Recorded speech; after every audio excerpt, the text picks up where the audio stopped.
E aí galera, seja muito bem-vindo ao meu canal. Tempinho que eu tô sumido aqui, né? Mas deixa eu te explicar porque que eu tô meio sumido. Faz tempo que a gente não grava sobre livros e hoje eu vou falar desse livro aqui. É que eu tava terminando o meu TCC na minha faculdade de teologia. Vou até falar mais dele depois aqui. Eu fiz um TCC sobre a história do protestantismo brasileiro no período de 1500 até 1900. Que foi mais ou menos quando a gente, perto ali de quando a gente teve a nossa proclamação da República. Mas hoje eu estarei fazendo um review. Meu cabelo tá meio assanhado hoje, gente. É porque ele realmente tá rebelde. Tentei baixar, ele não deu certo. Peço até desculpa. Mas eu estarei fazendo hoje um review, né? Deste livro aqui, ó. Que mesmo nessa correria, consegui terminar daí do planejado. Um pouquinho mais de tempo, porque eu tive que ficar um tempo parado sem ler. Que é A Cruz e o Punhal, de David Wilkerson. Esse livro, ele tava há muito tempo na minha prateleira, encostado. E eu queria muito ler ele, mas eu nunca tinha tempo, porque eu colocava outros com prioridade, tá certo? Mas eu fiz um vídeo que eu falo sobre ele, numa versão mais antiga ainda do que esse, e eu falo de outros livros que eu tenho, que poucas pessoas têm, que são muito famosos, mas poucas pessoas têm hoje. E esse aqui era um dos que eu falei nesse vídeo. Poucas pessoas têm esse livro aqui, certo? Contudo, muita gente, principalmente o pessoal mais antigo, o pessoal mais veterano, já leu esse livro e ele é um marco, tá? Na literatura cristã. E eu resolvi, né, ler. Então, se você quiser o vídeo que eu falo um pouco sobre ele, vai aparecer aí. Então, vamos logo ao que interessa, né? Fiquei comigo que o vídeo tá maravilhoso. Pois bem, galera, eu tô aqui no meu escritório. Hoje eu tô de janela aberta, porque eu moro no Ceará. E vocês sabem que aqui é um pouquinho quente.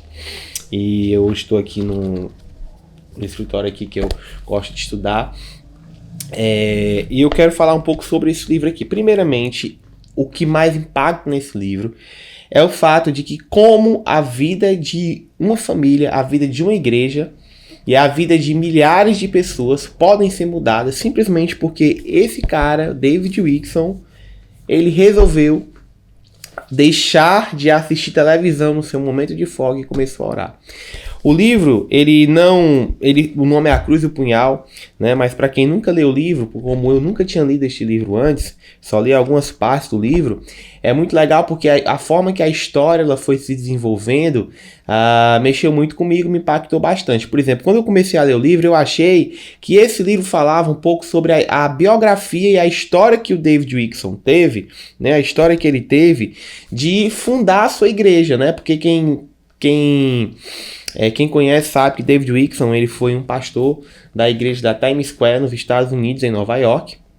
Foi uma das principais igrejas na década de 80, 90, por aí. E ele morreu e tá com alguns anos, né? Já, se eu não me engano, foi 2010. Ele morreu num acidente de carro com a sua esposa, ele já era bem mais velho, não sei que idade ele tinha. Mas eu não sabia que ele viveu e que ele tinha feito as coisas que ele fez nesse livro. Até porque eu tô vendo agora aqui que na contracapa eles dão uma pincelada um pouco da história do livro. Eu nem li a contracapa, eu só fui logo lendo o livro. E eu não me arrependo, foi muito bom, porque realmente eu fui descobrindo ali com o tempo um pouco a história do livro. Então David Wilkerson foi um pastor pentecostal, e ele foi um pastor que teve essa igreja que eu falei para vocês, mas antes da igreja ele teve esse ministério aqui que ele conta nesse livro. Então, como que começa o livro? O livro começa quando o David Wilkerson ele conta a sua história, em que ele foi para uma cidade chamada Pittsburgh. Eu não sei se esse é o nome correto, tá? Mas é mais ou menos isso, nos Estados Unidos. E ele foi lá para ser pastor de uma pequena igreja que estava iniciando, estavam precisando de pastor, e ele foi lá ser pastor nessa igreja. E a igreja começou a crescer, a igreja começou a ser abençoada, era numa cidade menor. Ele era de cidade, era praticamente a terceira ou era a quarta geração, né, de pastores na sua família. Ele era de uma cidade pequena também, e ele estava muito feliz pastoreando na sua igreja. Vários milagres acontecem para dar certo o ministério dele nesse lugar. O interessante é que em determinado dia ele tá ali, ele diz que todo dia, no seu momento de folga, ele parava tudo que estava fazendo e ia assistir televisão e ficava assistindo ali alguns programas normais, típicos da época, né? E ficava mais ou menos até meia-noite, 1 hora da manhã. Todo dia ele fazia aquilo dali, era seu momento de descanso ali, 2, 3 horas que ele passava assistindo. Então, certo dia, ele olhou para aquela televisão e ele pensou, poxa, eu acho que eu poderia fazer coisas melhores. E ele pega e simplesmente resolve vender a sua televisão, que naquela época era como se fosse o celular para nós, não existia celular. Isso eu tô falando ali da época de 1950, 1940, mais ou menos. 1960, nessa década de 60, 70, o livro fala realmente foi na década de 70, então isso foi mais ou menos ali na década de 60. Ele resolve vender a sua televisão, né? Ele tinha uma televisão legal e ele vende o aparelho de televisão dele e ele toma uma decisão. A partir de agora, todo esse tempo que eu passava lendo, que eu passava assistindo, eu vou começar a buscar o Senhor, gastar esse tempo em oração. E assim ele faz. Só que ele nos mostra a realidade da nossa vida. A gente sabe que se a gente lê biografias de pessoas que oram 2, 3, 4 horas por dia, mas a gente sabe que quando você vai tentar fazer uma rotina dessa, você não consegue, às vezes falta o assunto, você fica sem ter o que fazer. E foi o que aconteceu com ele. Ele disse que depois de algum tempo de oração, que ele já tinha, digamos assim, orado mais do que ele tinha costume de orar, ele fica sem ter o que fazer. Ele fica lá dentro do escritório dele, meio entediado, não sabe o que faz, e disse dia após dia, mas uma determinada revista que estava em cima do birô dele começa a chamar a atenção dele. Ele começa a ficar pensando, rapaz, fica sentindo um incômodo para ele abrir aquela revista, entende? E ler a revista. Olha, eu fiz um compromisso com Deus. O que adianta eu abrir mão da televisão, né? E me gastar meu tempo livre ali lendo uma revista. Só que ele disse que todos os dias chegava na situação de orar, já saturava tudo de oração, não dava a hora dele terminar o tempo dele. E até que certo dia ele, zangado, foi lá e folheou a revista. Quando ele fez isso, ele viu a foto de alguns jovens que tinham sido presos por assassinatos, adolescentes, de quadrilhas de Nova York, que tinham sido presos por conta de assaltos contra um jovem que era deficiente físico, e foi um crime extremamente cruel que tinha parado a cidade de Nova York.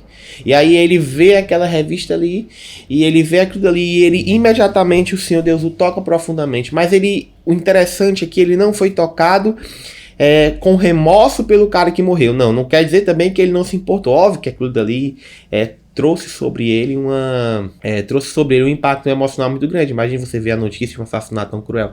Só que o que mais mexeu com ele foi o fato dos jovens tão novos, adolescentes tão novos, que já tinham, além de ter executado, já vivenciavam uma realidade tão pesada que eram os crimes na cidade grande de Nova York.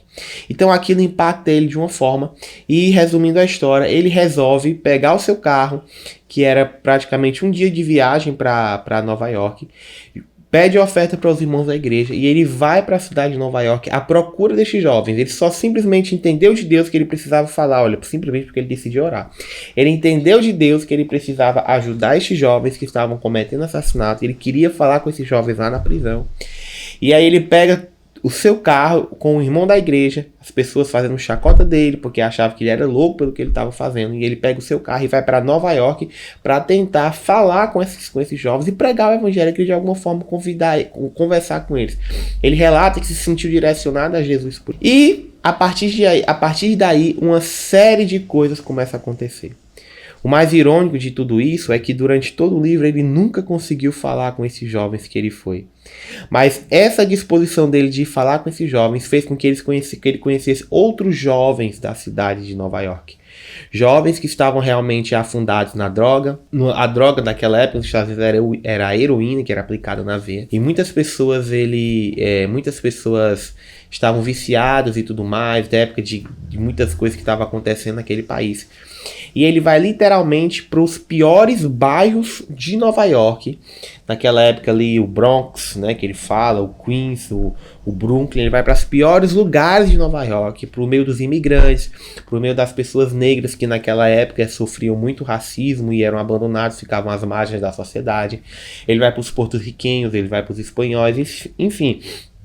E ele começa, eu não quero dar muita spoiler aqui, que eu já dei demais, mas ele começa a literalmente trabalhar por meio com esses jovens né, na libertação da droga e tirando eles do crime. Como eu disse, uma série de coisas acontecem, ele faz cruzados e tudo mais, ele cria, nesse livro, ele conta a história de como ele criou o Centro Desafio Jovem, que inclusive existe no Brasil, inclusive existe aqui no Ceará, existe em Fortaleza. Eu não sei se é ligado a ele, mas eu acredito que no mínimo é inspiração ao que David Wilkerson fez. E para sintetizar a história, ele cria um local de ajuda, de cuidado para jovens que sofrem marginalizados e sofrem com vício em drogas, e alcançou milhares de jovens todo esse tempo. E é muito interessante os milagres que ele relata que eles aconteceram. Né? Uma coisa que ele relata é que me impactou bastante, que você tem que ler para poder saber, é que ele fala que muitos jovens se libertavam das drogas, mas depois eles voltavam de novo. E muitos se libertavam de forma sem ser uma forma espiritual, no sentido só por meios clínicos, né? Que nem era por ele, mas pelo hospital, ficavam livres da dependência, mas mesmo assim não conseguiam ficar completamente. Passava pouco tempo, o cara não tinha mais a dependência. Mesmo depois de algum tempo, sem a dependência com as drogas, esses jovens iam lá e voltavam. E ele começou a se perguntar por que aquilo acontecia. E ele relata isso no livro, que ele descobriu que a forma mais incrível para esses jovens serem libertos completamente das drogas eram ser batizados com o Espírito Santo e desenvolver uma vida de busca ao Espírito Santo.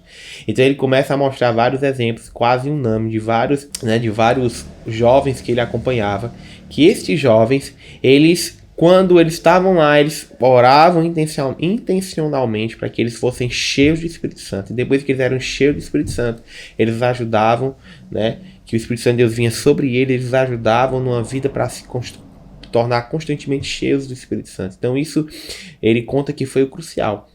Então eu não vou entrar mais detalhes, até porque o vídeo não ficar muito longo.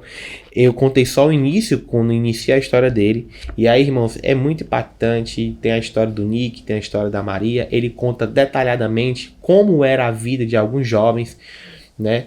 Como era perdida a vida desses jovens, as coisas horríveis que eles faziam, as coisas, assassinatos, prostituição, orgias. E ele mostra como o Senhor, de forma sobrenatural, detalhadamente, uma narrativa incrível, libertou a vida desses jovens. Então, ele escreve muito bem, os detalhes são cruciais, a gente consegue realmente imaginar, ele consegue descrever os ambientes. E não parece que você está lendo um livro, sei lá, de crente, digamos assim. Parece que você está lendo uma história realmente narrada, só que o mais incrível é que essa história, ela é real e essa história é verdadeira e ela nos impacta. Então eu recomendo você bastante, é um livro barato, tem na Amazon, eu posso colocar o link aqui embaixo para você estar comprando. É um livro que realmente vale a pena você comprar, vale a pena você ler. Na época eu acho que eu comprei por R$24, então você vai conseguir encontrar por esse preço também, tá bom? Então se você gostou desse vídeo, se você já leu esse livro aqui, coloca aí nos comentários a sua opinião, o teu ponto de vista, se concorda comigo, se discorda. Se você não leu e quer ler, também fala aí que quer ler e que tá se programando, tá bom? E se você discordar de mim, também deixa aí, tá? Então se você gostou desse vídeo, não esquece de curtir esse vídeo, de comentar e compartilha com alguém que você acha que tá se interessando por esse livro aqui. Que Deus abençoe sua vida.